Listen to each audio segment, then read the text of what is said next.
ओम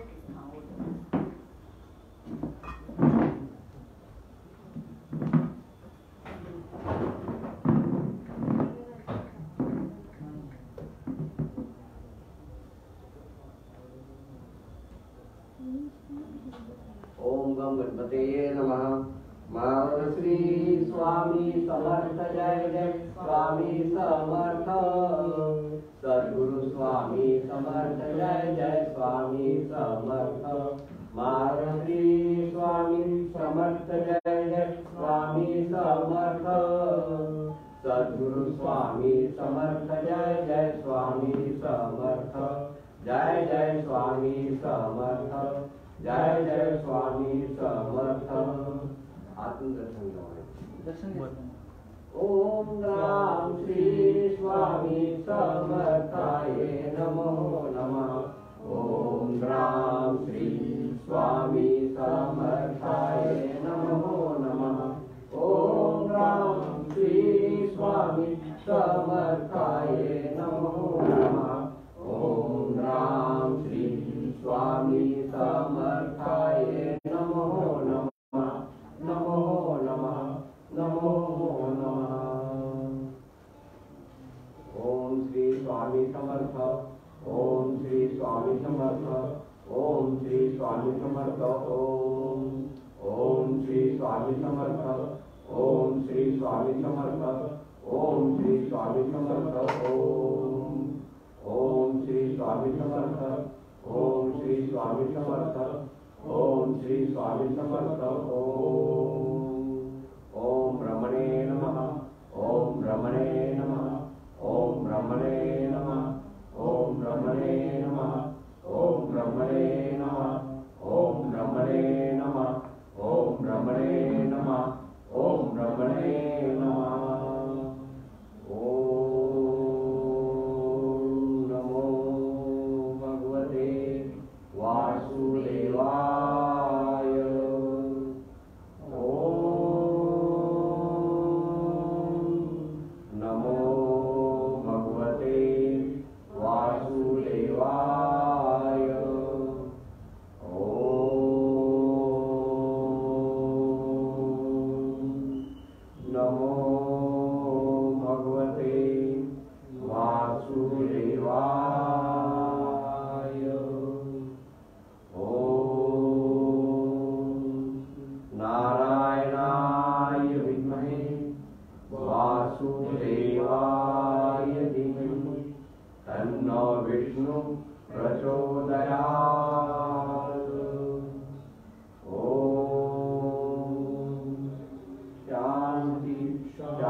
त्याशिवाय काही असं घडणार नाही हे खरं आहे. तर ज्या काही चुका झाल्या असतील त्या स्वामी महाराज दयाळू आहेत, कृपाळू आहेत. त्यासाठी स्वामींनी सांगितल्याप्रमाणे आपण ओम ब्रह्मणे नमः किंवा नुसता ब्रह्मणे नमः हा जप गेले 3-4 महिने करतो आहोत. पण कोरोनाचं थैमान काय अजून संपत नाही. माणसांचा संवाद चाललेलाच आहे. पण लोक आता खूप पॅनिक झालेली आहे. लोकांचे चेहरे पाहिले की वाईट वाटतं. आता या 2-4 दिवसापूर्वी अक्कलकोटला गेलो होतो. बाहेरून दर्शन घेतलं. म्हणजे सगळी मंदिरं लॉकआउट होती. बाहेरून दर्शन घेऊन आलो. पण लोकांचे, तिथल्या भाविकांचे किंवा गावातल्या लोकांचे चेहरे पाहिल्यावर वाईट वाटलं. चेहरे एवढे त्यांना असं काहीतरी त्यांना झाले असं वाटत होतं. म्हणजे असे फ्रेश नव्हते. असे जरासे नाराज असल्यासारखे किंवा काहीतरी चुकल्यासारखं त्यांना वाटत होतं. त्या नक्की भावना तुम्ही लक्षात घ्या की लोक घरात बसून कंटाळून गेलेली आहे. आणि इतर अनेक गोष्टी चालू शकतात. पण मानसिक त्रास किंवा मानसिक रुग्णता येऊ नये असंही वाटतं. मग विनाकारण सायकॅट्रिस्टकडे जा, सायकॅट्रिस्टची ट्रीटमेंट चालू करा, असं काहीतरी भलते उद्योग सुरू होतात. जी माणसं मला दुकानात खूप दिवसांनी भेटतात किंवा बाय करून जातात, त्याही माणसांचे चेहरे असे आकसलेले, तब्येती खराब झालेल्या. मग विचार असा होता, तुम्हाला काही फिजिकली प्रॉब्लेम आहे का नाही, किंवा तुम्हाला काही इतर काही त्रास होतो का नाही, मग फिनान्शियली काही प्रॉब्लेम आहे का नाही, किंवा चर्च मशिदी सुरू व्हाव्या. कारण सरकार जे करतंय ते बरोबर आहे असं मला वाटतं. लोकांना असं वाटतं की सगळ्या गोष्टी सुरू झालेल्या आहेत, तर मठ मंदिरं मस्जिदी किंवा चर्च ही का बंद आहेत. पण त्याचं कारण मला असं वाटतं सरकारने असं का केलं असावं, की त्याचं कारण असं आहे की या ठिकाणी गर्दी खूप होत असते. बऱ्याच वेळा मंदिरं लहान असतात, त्या लहान मंदिरात लोक दाटवेटीने उभे असतात. बरं, आपल्याकडे सगळ्या मठांमध्ये किंवा सगळ्या मंदिरांमध्ये काही मंत्र म्हटले जातात, स्तोत्र म्हटली जातात, आरत्या होतात, त्यावेळेस प्रचंड गर्दी असते. आरतीचं बहुतेक सगळ्या मंदिरांमध्ये असते, प्रचंड गर्दी त्यावेळेस असते. तर त्या गर्दीतून संसर्ग पसरू नये असा सरकारचा उद्देश असतो. त्यावेळेस बरीचशी लहान मुलं असू शकतात किंवा वयस्कर लोक असू शकतात, कोणालाही त्रास होता कामा नये. आणि हा न दिसणारा परंतु जीव घेणारा असा हा रोग हा सगळ्या दुनियेत पसरलाय, अख्ख्या जगाला याने बळकावून ठेवलंय. दिसत तर नाही आणि आहे तर खरं. दिसत तर नाही, पण माणसाचा अक्षरशः माणूस जातोच, म्हणजे ती भीती वाटते. आणि काहीदा मला असं वाटतंय की काही डॉक्टर लोक पण हे ऐकत असतील, बरेचसे आपले डॉक्टर मठांशी कनेक्टिंग आहेत, ते डॉक्टर हे प्रवचन ऐकत असतात. तर त्यांची माफी मागून सांगावं वाटतं की आता ते डॉक्टर आहेत, मेडिकल सायन्समधले आहेत, पण फॅकल्टी कुठली का असायला, आयुर्वेद असो, युनानी असो, होमिओपॅथी असो, नाहीतर ॲलोपॅथी असो, एनिबडी. पण त्या सगळ्यांची माफी मागून मला असं सांगावं वाटतं की माणसं कोरोनापेक्षा भीतीने जात आहेत. म्हणजे कोरोना झाला असं कळलं तर ते भीतीनेच माणूस जातोय, अशी अवस्था निर्माण झाली. स्वामींनी मोठ्या दयाळू अंतःकरणाने याच्यावर हा कोरोना घालवावा आणि आमच्यासारखे काय म्हणतील, आम्ही जास्तीत जास्त चांगलं वागू. काय काय वेळेस मलाही असे भक्तांचे काही चीड आणणारे प्रश्न निर्माण होतात, पण त्यातूनही मी काही सौम्यतेने शांततेने उत्तर द्यायचा प्रयत्न करत असतो. प्रश्न असे विचित्र असतात की उपासी चिठ्ठी मागे घेतली होती, तुम्ही सांगितल्याप्रमाणे रिपीट केली, पण अजून आमचा काही प्रश्न सुटला नाही. आणि तुम्ही सांगितलं 7 दिवस तुमच्या ज्या उपासी चिठ्ठीवर 7 दिवस पोहोचू होता, ते पूर्ण झालं सगळं आमचं. आणि स्वयंमातमी पोथी पूर्ण झाली. मग आता सध्या तुम्ही काय करताय, तर काही करत नाही आम्ही. अरे, स्वामी महात्म्यासारखी पोथी वाचायला तुम्ही कुठलंही महात्म्य वाचा, स्वामीचं वाचा असंही आमचा आग्रह नाही, काही वाचा, पण एक 15 मिनिटं आयुष्याचे देऊ शकत नाही का. आणि प्रश्न एवढे मोठ्याने असतात की जे सॉल्व्ह होणं देवानं सुद्धा अवघड असेल असे प्रश्न असतात. म्हणजे ज्या गोष्टीची अपेक्षा करू नये अशाही अपेक्षा ही भक्त मंडळी करतात. ठीक आहे, स्वामींचं किंवा भगवंताचं द्यायचं काम आहे. भगवंत कोणालाही नाराज करत नाही. भगवंता सगळ्यांचं कल्याण करायलाच बसलेला असतो. पण मला असं वाटतं की भाविकांचं भक्तांचं मागणंही योग्य असावं आणि त्याचबरोबरीने आपलं पुण्यकर्मही पण तेवढंच असावं. कारण या कोरोना नष्ट व्हावा अशी आपली भावना आहे आणि लोकांचे अपराध भगवंतांनी पोटी घ्यावेत, पण कोरोना नष्ट करावा. मग मठ मंदिरं ज्या दिवशी कोरोना पूर्णपणे गेलेला असं आपल्याला कळेल त्या दिवशी मला वाटतं मठ मंदिरं मस्जिदी किंवा तुमची चर्च ही सुरू केलेलं योग्य असेल असं मला वाटतं. आणि यासाठी पुन्हा त्याच गोष्टी सांगाव्या लागतात. पण हजारांना सांगितल्याशिवाय लोकांच्या मनावर पण त्याचा पगडा बसत नाही की माझ्यासह सगळ्यांनी भावानं चांगलं वागा, धर्माने वागा, अधर्माने वागू नका. धर्माने वागा याचा अर्थ तुम्ही म्हणा कुठला धर्म, तर धर्म म्हणजे चांगलं वागा. कुठल्याही धर्माचे तुम्ही असा, मग हिंदू असू देत, ख्रिश्चन असू देत, मुस्लिम असू देत किंवा आणखी कुणी असू देत किंवा अगदी अरब कंट्रीजमधले असू देत, एनिबडी, पण जास्तीत जास्त चांगलं वागा. चांगलं वागणं हे आपल्या हातात आहे. आणि चांगलं वागून एक आपल्या घरात, आपल्या समाजात, आपल्या देशात, आपल्या जगात एक चांगला आदर्श निर्माण करा. चांगलं वागणं म्हणजे धर्माने वागणं, नीतीने वागणं म्हणजे धर्माने वागणं, यालाच म्हणायचं धर्म. धर्माची वेगळी अशी काही व्याख्या नाही आणि नसावी, कारण सगळ्या धर्मात तेच सांगितलेलं असतं. मग त्याची नावं वेगळी असतील, कुठं भगवद्गीता असेल, कुठं श्रीमद भागवत महापुराण असेल, कुठं बायबल असेल, कुठं पुराण असेल, काही का असेल, सगळ्यात एकच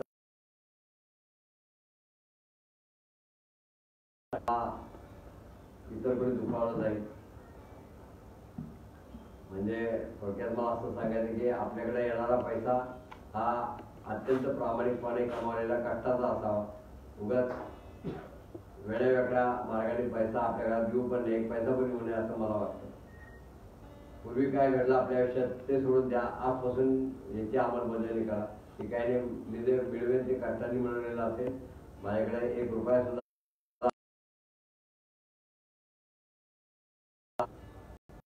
वेळा माझं सांगून झालेलं आहे की आपल्या जिभेची 2च कामं आहेत. एक म्हणजे बोलणं आणि दुसरं म्हणजे खाणं. या दोन्हीवर नियंत्रण ठेवायचा प्रयत्न करा. खाण्यावर नियंत्रण ठेवलं तर कशात तो डायबिटीस वगैरे होईल. आणि किंवा पुढे जाऊन असं सांगावं वाटतं की खाण्यावर जर नियंत्रण असेल तर डायबिटीस पण होणार नाही किंवा इतर अति उष्ण अति तिखट खाऊन जे काही व्याधी निर्माण होतात ते एखादं सांगण्यासारखं आहे, पण त्या व्याधी होणार नाहीत. तर असं वागा. खाण्यावर नियंत्रण ठेवा. त्याचबरोबर बोलण्यावर ठेवा. साधी गोष्ट आहे, आपल्या बोलण्याने कोणी दुखावलं जाणार नाही असा प्रयत्न करा. काय माणसं चिडू शकतात, माझे मी मान्य करतो, पण माझ्या बोलण्यामागे पोटतिडीक असते की समोरचा माणूस चांगला वागावा. मनात 46-47 वर्ष झाली. त्याच्या आधी 2-4 वर्ष हे असं चाललेलंच होतं. मी तर ॲक्च्युली 1967ला माझ्या सामाजिक कार्याला सुरुवात केलेली. जे त्याला सुद्धा मला वाटतंय 50 वर्ष झाली असतील. 66, 77, 87, 97, 7, 17, 53 वर्ष झाली. गेले 53 वर्ष मी सामाजिक आणि सांस्कृतिक कार्य करतोय. जे सोशल अँड कल्चरल वर्कर मी आहे. जे 53 वर्ष किंवा त्यापेक्षा 1-2 वर्ष जास्त जरा कमी नाही. 1969 पासून मी गरीब मुलांना, झोपडपट्टीतल्या मुलांना, ऑर्फन मुलांना, म्हणजे अनाथ मुलांना वह्या, पुस्तकं, पेनं, कंपास पेट्या, रंगपेट्या, दप्तरं, वॉटर बॅगा, सॅक हे असं वाटत आलेलो आहे 69 सालापासून. म्हणजे त्यालाही आता 52-53 वर्ष झाली असतील. तर सांगण्याचा उद्देश असा आहे, याच्यात मीपणा अहमपणा नाही आहे. I am not egoist. पण वेदना होता तो म्हणाला की अरे माणसाने चांगलं वागावं. तर या 2 गोष्टी बोलणं आणि खाणं, आपल्यामुळे कुठलीही दुखावलं जाऊ नये अशी प्रत्येकाने काळजी घ्यावी. खाण्यावर आणि बोलण्यावर नियंत्रण असावं. ही जी जिभेची 2च काम आहे त्याच्यावर सगळं आपलं घडलेलं असतं. त्याच्यावर आपलं संचित असतं, प्रारब्ध असतं, क्रियमान असतं. म्हणजे आपण जी कर्म करतो त्या कर्माचा प्लस मायनस दोन्हीकडे ते जात असतं. धर्माने वागलं तर धर्माच्या बाजूने ते कर्म जाईल. वाईट मार्गाने वागला, चुकीचा वागला तर पापाच्या मार्गाला जाईल आणि मग अधर्म वाढेल. आणि असं प्लस मायनस होत असताना, असा धर्म अधर्म घडत असताना जे प्रारब्ध आहे ते मात्र असंच घडत जातं. आणि ते पुन्हा पुनर्पी जन्म पुनर्पी मरण या न्यायाने पुन्हा आपल्याला जन्म घ्यावा लागतो. पुन्हा आपल्याला ते भोग भोगावे लागतात. आणि आपण विनाकारण ओरडत सुटतो, काका माझा असं का, स्वामी माझा असं का, आम्ही एवढं केलं, आम्ही तेवढं केलं, आम्ही एवढी उपासना केली, इतक्या वेळा पोथ्या वाचल्या, इतक्या वेळा जप केला, इतका लाख जप झाला, तितक्या हजार गुरुतीर्थ वाचून झालं. एक 2-4 वर्षापूर्वी, 2-4 नाही 2 वर्षापूर्वी एक फिरस्त आले, वयस्कर आले, ते तीर्थ घ्यायला माझ्या पुढे आले. तर त्यांनी मला सांगितलं की माझी 1000 किती वेळा गुरुतीर्थ वाचून झालं. मी ऐकलं ते छान आहे. त्यांना वाटलं मला कळलं नाही की काय, म्हणून ते पुन्हा ओरडून म्हणाले, अहो ऐकलं का तुम्ही? म्हणजे अहो ऐकलं मी. नाही तुम्ही काय म्हणलं, तुम्हाला छान आहे. नाही मी 1000 काय असेल, 1000, 200, 500, 1000 किंवा लाख असतील, याच्यापेक्षा वाचणार नाही म्हणून. तुम्ही ऐकलं नाही का मी एवढ्या वेळा वाचलं? म्हणून मी ऐकलं, मात्र मी काय करू त्यासाठी? तुमचा सत्कार करू का इथे? नाही तुम्ही काहीच मला बोलणार नाही. जाऊ तसं नाही. म्हणजे जर इतक्या वेळा गुरुचरित्र वाचून या माणसाचा जर इगो गेला नसेल वयस्कर होते बिचारे, माझ्यापेक्षा वयस्कर होते दादा ते. म्हणलं दादा असं नाही, तुम्ही आधी एवढ्या वेळा गुरुचरित्र जर वाचलं तर तुमचा आदर्श माझ्यासारखी घेतला पाहिजे, मी तुमच्याकडे बोलून आणखीन चांगलं वागलं पाहिजे. तुम्ही तर रागावत ॲक्च्युअली त्या माझ्यावरून, तुमच्यात पहिली शांतवृत्ती यायला पाहिजे. तुमचे मी इतक्या वेळा वाचला हा अहंभाव पण नसावा. मी म्हणलं आता माझ्या पुढे आणखीन हजारो लोक उभी आहेत, सगळ्यांना मला तीर्थ द्यायचं आहे, मी एवढा वेळ माझाही तुम्हाला देऊ शकत नाही आणि तुमचाही घेऊ शकत नाही, पण हे जरासं बदल करायचं. तर इतक्या वेळा वाचलं म्हणजे देवावर काय तुम्ही उपकार केले नाही असं मला वाटतं. आणि इतक्या वेळा वाचून जर ते समजून वाचलं तर उपयोग काय? किंवा काहीदा कामिक भावनेने आपण वाचतो, ठीक आहे, आपण संसारी आहोत, आपल्या मागे प्रपंच असतो, कुटुंब असतं, कुटुंबात अनेक अडचणी येत असतात, पण आपण आपल्या मनाशी ठरवावं. किंवा माझ्यासारख्याला असं वाटेल की जर मी स्वामींचा खरा भक्त असेल, जर मी खरी उपासना करत असेल, जर माझी रोजची उपासना स्वामीला योग्य वाटत असेल, तर मला कुठलाही प्रसंग आला माझ्या आयुष्यात, कुठलाही अगदी अटीतटीचा प्रसंग आला, अगदी घशाशी किंवा नाकाशी पर्यंत एखादा प्रसंग आला, तरीही मी न डळबिळत होता माझी रोजची उपासना करणं it's a okay, that's enough for us. पण त्यासाठी वेगवेगळी उपासना करा, आज या कामासाठी, उद्या त्या कामासाठी, उद्या परवा त्या कामासाठी. ही कामिक उपासना काही कामाची. ठीक आहे, तुम्ही करत असाल, तुमची कामं व्हावी, मला मान्य आहे, पण कुठेतरी त्यातही थांबलं पाहिजे की नाही बाबा आता तिथं आपण थांबायला शिकलं पाहिजे. कारण इतक्या वेळा वाचन झाल्यावर आपण कुठेतरी सिनियर होतो, परमार्थाच्या अध्यात्माच्या ज्ञानामध्ये आपण कुठेतरी सिनियर होतो. तर सिनियर झाल्यावर आपलं काम काय? रोजचं जे काय तुमचे 10 मिनिटं, 15 मिनिटं, 1 तास, 2 तास जी काय उपासना करत असतात ती अत्यंत निष्ठेने करा, अत्यंत प्रामाणिकपणे करा. त्यात अहंपणा येऊन देऊ नका. मी इतक्या वेळा केलं, तितक्या वेळा केलं, हा विषय सोडून द्या. मग एखादा म्हणेल माझंच असं झालं, त्यांचं असं का, हाही विचार सोडून द्या. एखादा मठात 1-2-4 वेळा येतो आणि तो आनंदाने सांगत होतो माझं काम झालं, माझं काम झालं.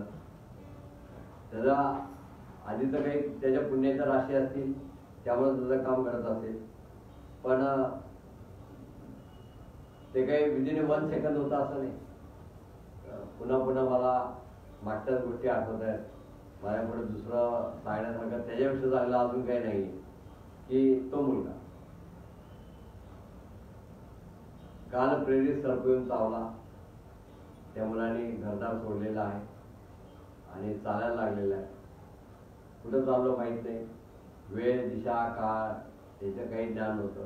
कसं असेल, वय वर्ष 5. चालता एक वाटसरू भेटला, त्याला विचारला कुठं आहे, मी चाललोय, त्याला उत्तरेकडे चाललाय. तोही निघून गेला, उत्तरेकडे चाललाय, निघून गेला. आपल्याला काय कॉम्प्युटर नसता, तर आपल्याला काय केलं असतं, आपल्या मठातला आमच्या कोणी भेटला असता, त्याला बस तिथं सांग कुठं चाललाय ते. पण त्याने सगळे रस्ते सांगितले, हा अमेरिकेला जातो, हा लंडनला जातो, हा रोमला जातो, हा पॅरिसला जातो. मी सांगितलं असं बाबा रे, हा रस्ता पंढरपूरला जातो, किंवा हा रस्ता अक्कलकोटला जातो, किंवा हा रस्ता पुण्यातल्या गोव्याला मठाकडे जातो, असं मी काहीतरी सांगितलं असतं. पण आपल्याकडे मठाचे लोक सगळे अधिक माहिती द्यायला उत्सुक असतो. तर त्यांनी सांगितलं असतं इथून अमेरिका, आता काय मुंबईहून अमेरिकेत रोज फ्लाईट आहे किंवा लंडनला रोज फ्लाईट आहे, दिवसात 2 आहेत मुंबईहून. अधिक माहिती दिली असते आपल्या लोकांनी.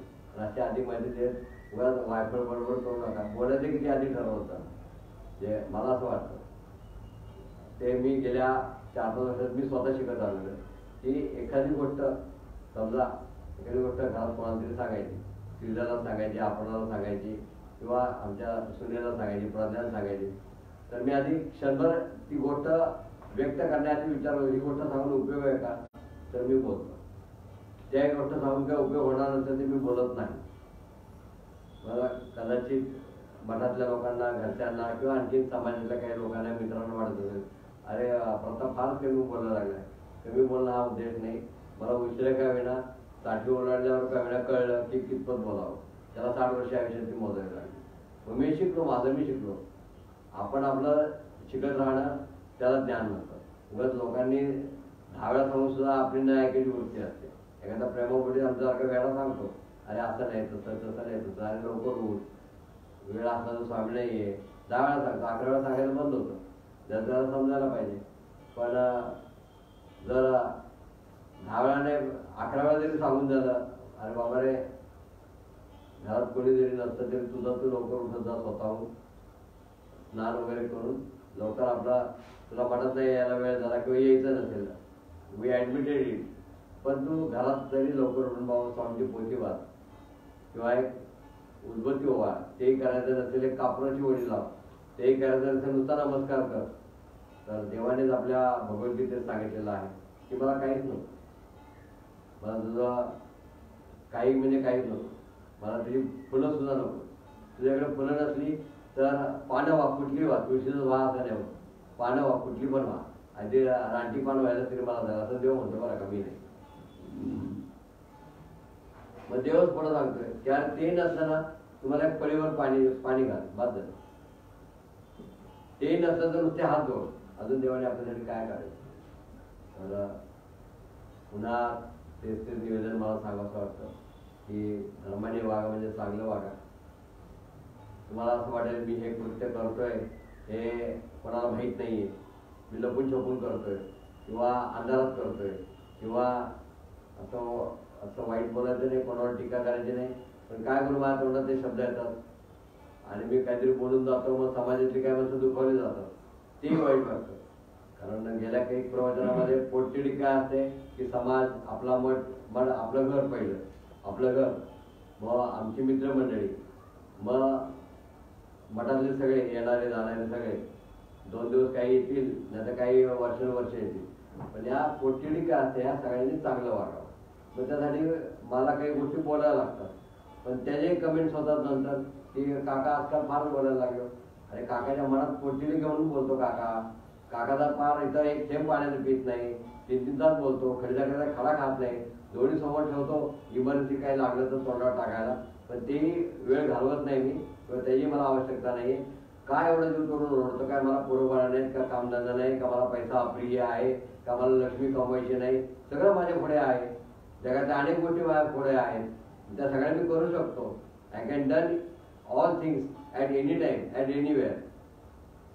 पण मी सगळ्या गोष्टीचा मी असं म्हणत नाही, पण सत्य सांगायला घाबरायचं नाही. त्या सगळ्या गोष्टीचा मी त्याग केलेला आहे. या गोष्टी नकोच आपल्याला, अवॉइड करतो मी, नको का तर तुमच्यासाठी. पण परत तुम्ही जर असं म्हणलात की नाही काका फार बोलतात बरं का, मग माझ्यासाठी काय करावं. उगाच माणूस कोणी कोणाला सांगत सुटत नाही. रस्त्यावरचा माणूस तर तुम्हाला हे बघ बाबा खाली इथं मी काय सांगतो ते रस्त्यावरचा माणूस भेटणार म्हणणार नाही ना तुम्हाला. तसा म्हणला तर त्याविषयी मी हे सगळं सोडून देईन की रस्त्यावरचा माणूस भेटलाय आणि तो तुम्हाला म्हणालाय हो इथं बसा जरा तुम्हाला, किंवा या माझ्या घरी या, तुम्हाला 2 गोष्टी सांगतो, तुम्हाला चहा पाणी देतो, काहीतरी नारळ पोहे पेढे काय असेल ते जिलबी देतो. असा जर माणूस तुम्हाला भेटला या जगाच्या पाठीवर तर मी त्या क्षणाला सगळं सोडून देईन. मला भेटल्यावर सांगा की आम्हाला रस्त्यात माणूस भेटला, त्याने आम्हाला आधी खायला घातलं, मग ग्लासभर दूध दिलं आणि मग त्याने आम्हाला 4 गोष्टी प्रेमाच्या सांगितल्या. असं ज्या दिवशी भेटेल त्या दिवशी मी सगळं सोडून देईन. असं का मला वाटतं तुमच्याविषयी असलेलं प्रेम. पण तुम्ही जर असं कोणीतरी मला ऐकायला मिळालं काका फार बोलतात बरं का, तर मी सामान्यांसाठी जागणार आहे. तुमच्यासारख्या विद्वान ज्ञानी लोकांसाठी माझं हे प्रवचन अजिबात नाही. जे समजून घेतील त्यांनी समजून घ्या, ज्यांना नसेल समजणार त्यांनी सोडून द्या. माझं बोलण्याचं काम आहे, कारण ते मालकांनी सांगितलेलं काम आहे. मी त्यांचा बांधलेली, तुमचा नाही. काय बोलायचं आहे ते ठरवतात, कधी बोलायचं आहे ते ठरवतात. या खुर्चीवर बसून बघा, मागच्या वेळेस आपण ह्या गोष्टी केलेल्या आहेत आपल्या मनातल्या सगळ्यांनी. आपण या ठिकाणी आनंद ग्रंथ मंडळाच्या निमित्ताने आपण दर शनिवारी या ठिकाणी एक ग्रंथावर प्रत्येकाला बोलायला संधी द्यायचो. मग बरीच वर्ष झाली, 2 झाली, 4 झाली, 5 झाली. म्हटलं आता तुम्ही माझ्या खुर्चीवर बसून बोला. मग दर गुरुवारी आपण तुमच्यातलं एखादं प्रवचन या ठिकाणी ठेवायचं. पण ती मानेची आपली पट्टी वर खाली सरकायची. मग माने मला, मी त्यांच्या पायाशी बसायचं, कारण तुम्ही मला गुरुवर्य, तुमच्या पायाशी बसणं माझं काम. तर माने म्हणते काका पट्टी सरकली. मला कळायचं पट्टी सरकली म्हणजे काय झालं.